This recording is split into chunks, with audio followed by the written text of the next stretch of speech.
In 1974, veteran trucker Bill Larson left Houston, Texas, for a routine delivery to Denver, Colorado. 3 days later, his semi-truck was found abandoned on a desolate Wyoming highway.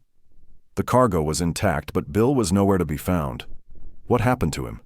Was it a robbery, foul play, or something far more complex? Stay until the end as we uncover the shocking truth behind this chilling case. Bill Larson had been a truck driver for over 20 years.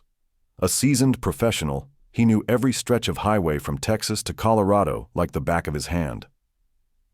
On the night of October 21, 1974, he set out on a delivery run from Houston to Denver. He was carrying a full load of auto parts, nothing particularly valuable. The trip was expected to take around 24 hours. Bill checked in at a truck stop in Amarillo, Texas at 11:30 p.m. Witnesses recalled seeing him refuel, grab a cup of coffee, and chat briefly with another driver. He then got back into his truck and drove off into the night. That was the last confirmed sighting of Bill Larson. 3 days later, his truck was found parked on the side of Highway 287 in Wyoming, near a remote stretch of road. The doors were unlocked and the keys were still in the ignition. Inside the cab, there were no signs of struggle. His wallet, CB radio, and logbook were all untouched. The cargo in the trailer remained fully secured. However, something was off. His personal belongings, his duffel bag, shaving kit, and an extra pair of boots were missing. But there were no footprints leading away from the truck, no signs of a struggle, and no witnesses. The Wyoming Highway Patrol launched an immediate investigation. They checked nearby truck stops, rest areas, and motels, but no one had seen Bill since Amarillo. There were no ransom demands, no evidence of foul play, and no indication that Bill had planned to disappear. The only clue investigators had was a series of CB radio transmissions from truckers driving through Wyoming that night. Around 3:45 a.m. on October 22nd, a driver known as Big Joe reported hearing a man on Channel 19 frantically saying, "Something's not right. There's a car following me. I think they're trying to run me off the road." Minutes later, another trucker heard a chilling final transmission. "If something happens to me, tell my wife I love her." Then, silence. Investigators dug into Bill's background and found nothing unusual. He was a family man with no criminal ties, no debts, and no enemies. But there was one detail that raised suspicion.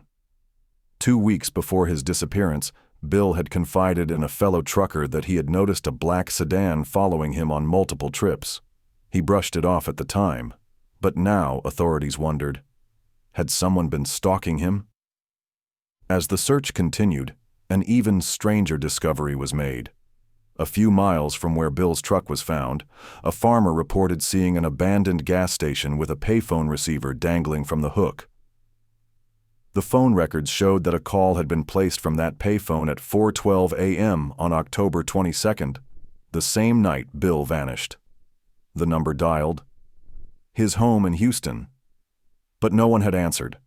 The case grew colder by the day. No body, no suspects, no clear motive. It was as if Bill had simply vanished into the night. Then, nearly 5 years later, in 1979, an old warehouse was being demolished in Cheyenne, Wyoming. Hidden in a back room, authorities found something chilling: Bill Larson's missing duffel bag. Inside were his clothes, his shaving kit, and an old road atlas. Tucked inside the atlas was a single piece of paper with 5 words scrawled in faded ink. They found out. "I'm sorry." The mystery of Bill Larson's disappearance was finally solved in 1982 when a former trucker, dying of cancer, made a confession. He had worked as a courier for an organized crime syndicate that used semi-trucks to transport illegal goods. Bill had unknowingly transported a shipment for them, and when he realized it, he threatened to report them. They silenced him. His body was never found, but authorities believe he was buried in the vast Wyoming wilderness. His truck was abandoned to make it look like he had walked away voluntarily. To this day, the final words on his CB radio remain haunting. "If something happens to me, tell my wife I love her."